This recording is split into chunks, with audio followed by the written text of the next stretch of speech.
Hello everyone, my name is Rain. I'm not a rich woman mistreated by my mother-in-law, but I was mistreated by my own parents.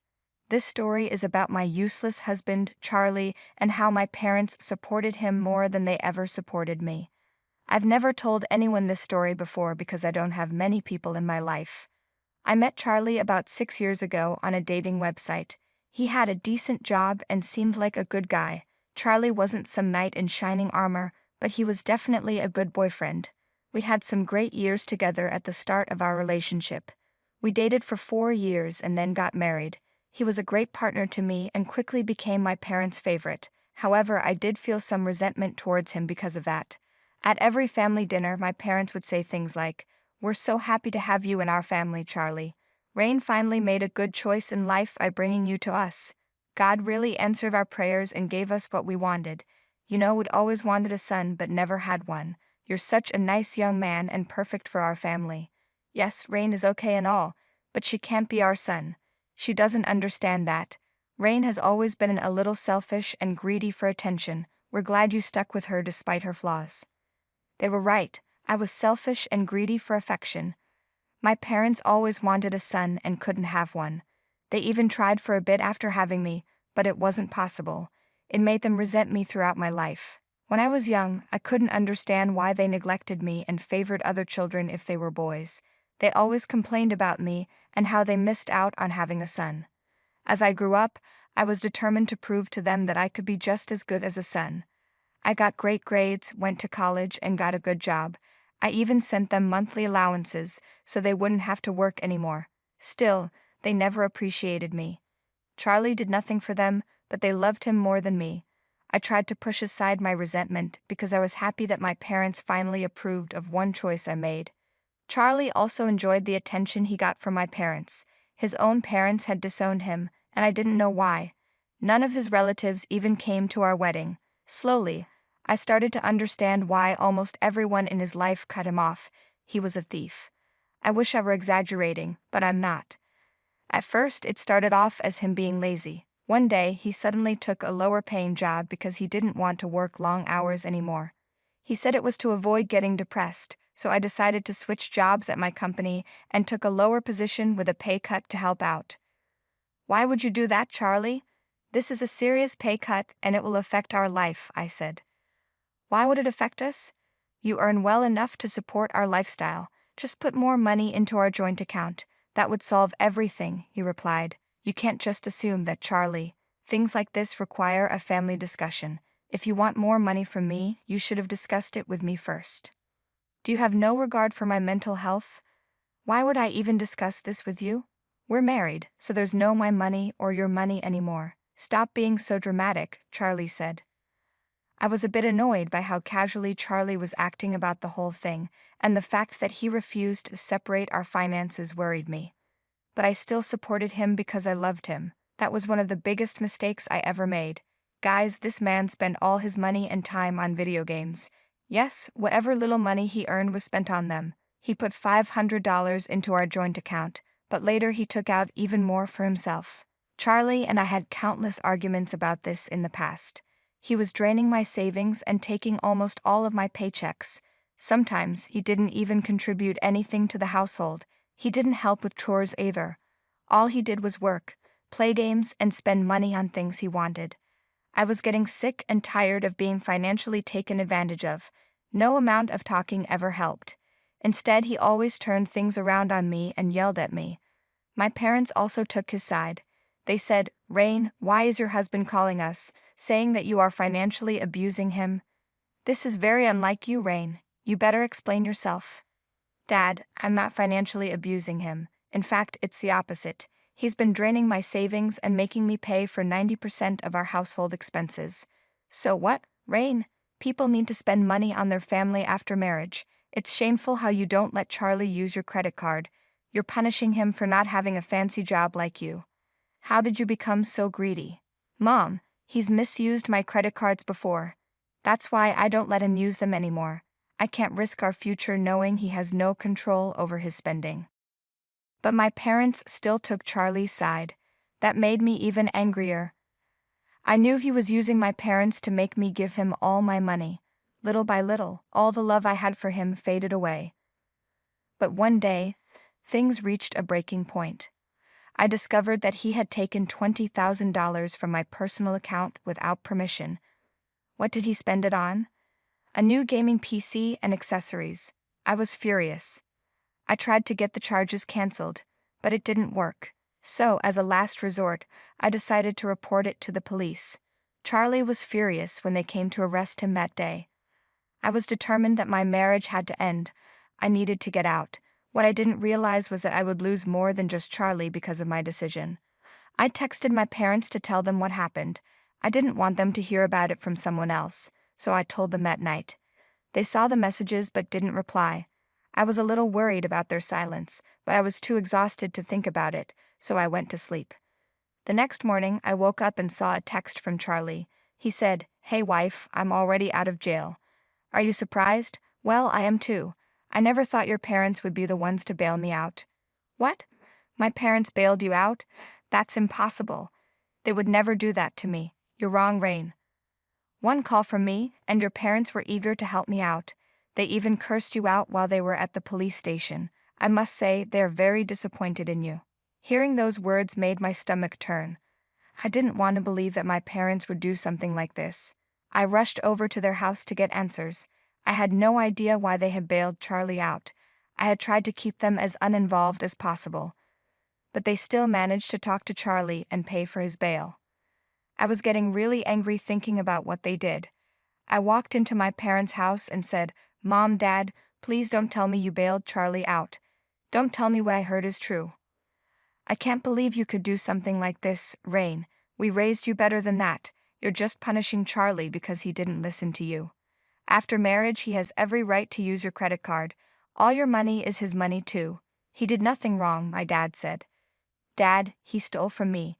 He took $20,000 from my accounts, and this was after he had already emptied our joint account in the past. When does it stop?" I replied. "We know you've been financially controlling towards him, Rain. It's not right to shame your own husband for spending money. You were a bad wife to him. Charlie told us how you refused to put more money into your joint account. Spouses shouldn't hide their money from each other." "Charlie doesn't hide anything from you," Dad insisted. "Charlie didn't hide money because he had nothing to hide. After every paycheck, he had no money left. He barely contributed anything to our household expenses." "Oh my God, are you shaming a man for earning less than you? What can poor Charlie do when he earns so little?" "I can't believe what a greedy and selfish brat you've become," Dad said angrily. No matter what I said, my parents still supported Charlie. I should have seen this coming. They'd always preferred him because he was a man. Charlie filled that gap in their hearts from not having a son. Having a good and successful daughter wasn't enough for them. Still, I thought they wouldn't choose any man over their own child. I was wrong. My parents were completely hopeless. Their words hurt me when they blamed me.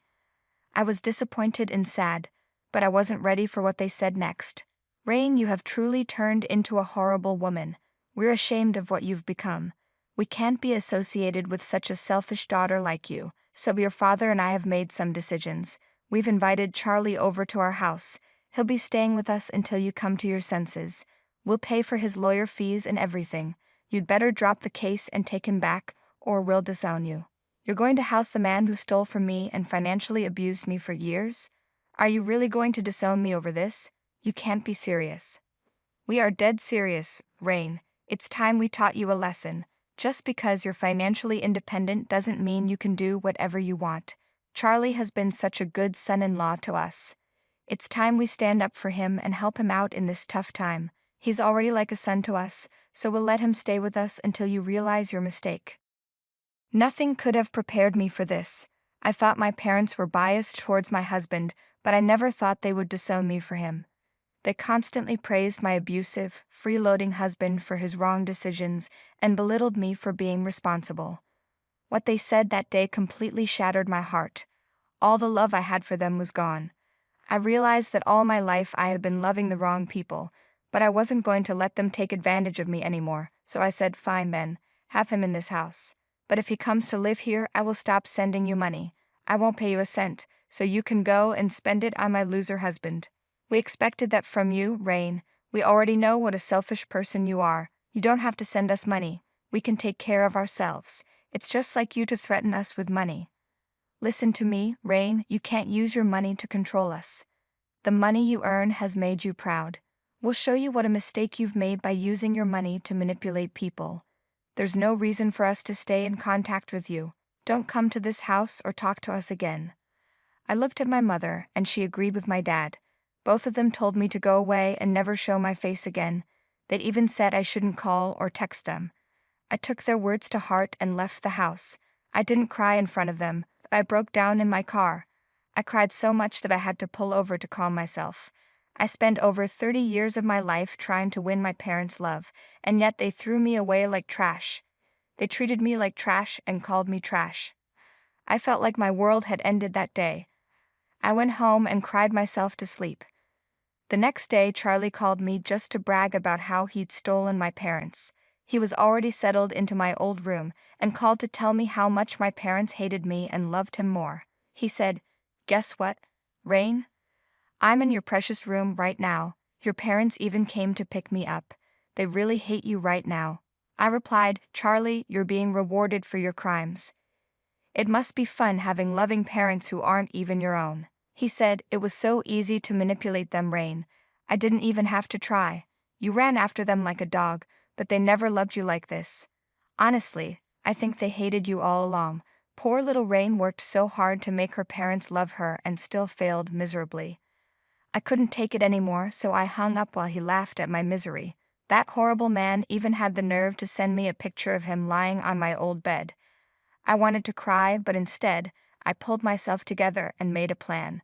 I was going to follow through with my promise of not sending my parents any more money. I knew the absence of my allowance would hurt them, plus Charlie would eventually show his true colors, so I stopped sending them money and waited. As I predicted, just 2 days after the month ended, my parents started pestering me for money. They broke their own no-contact order and began asking, and demanding, that I send them money. They said, "Why haven't you sent us money yet? Do you know how many bills we have?" I replied, "What money, Dad? I already told you I won't send you money anymore. Funny to see you contact me after you proudly told me to get out of your life." Rain, don't be rude. Things were said when we were all angry. It's been weeks since that incident. It's time to move on. Families don't hold grudges. So now that you need money, you suddenly remember I'm family? Yesterday, Charlie seemed more like family to you. Why don't you ask him for money? That won't be possible, Rain. He doesn't pay for anything. We paid his bail, his phone bill, and his food. He's still asking us for money. Well, use your savings to feed him then. I'm sure you've saved some from the checks I used to give you. We already dipped into our savings when we paid for Charlie's bail. We have very little left.